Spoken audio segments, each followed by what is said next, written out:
मी विद्या शिवाजी जाधव. आज इतिहासातील आपण 9वीचा पाठ बघणार आहोत. तुम्हा सर्वांना माहितीच आहे की आपण आपला उदरनिर्वाह करण्यासाठी काही ना काही काम करत असतो. पूर्वी सर्वात अगोदर लोक शिकार करत होते आणि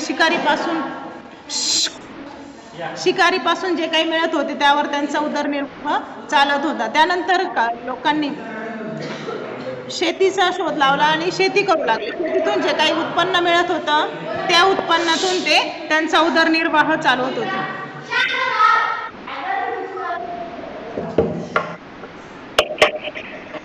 अशा पद्धतीने प्रत्येक मानव हा आपला उदरनिर्वाह करण्यासाठी काही ना काही करत असतो. तसंच आज आपण जो पाठ अभ्यासणार आहोत तो आहे आणि व्यापार.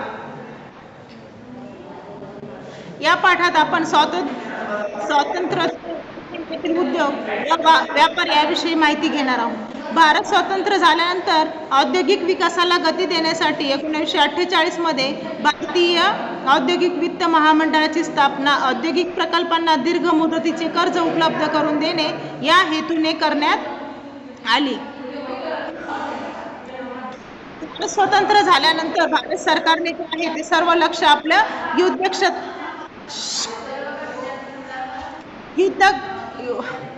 उद्योग क्षेत्राकडे वळवले. आणि आता आपण जेव्हा उद्योग सुरू करतोय त्यासाठी आपल्याला सगळ्यात महत्त्वाचं असतं ते म्हणजे भांडवल. भांडवलासाठी आपल्याला कर्ज वगैरे घ्यावं लागत असतं, कारण सर्वांकडेच भांडवल उपलब्ध नसतं.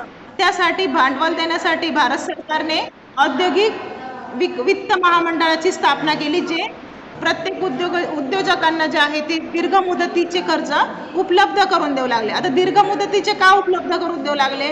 कारण उत्पादन घेणं आणि ते निर्यात होणं किंवा बाजारपेठापर्यंत जाणं, त्यापासून पैसा मिळणं यासाठी भरपूर कालावधी लागत असतो. आणि मग त्यातून जे पैसे मिळत असतात त्यानंतर कर्जफेड केली जाते.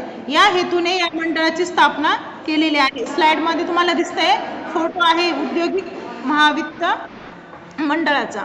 त्यानंतर आता फक्त उद्योग उभारून चालणार होतं का?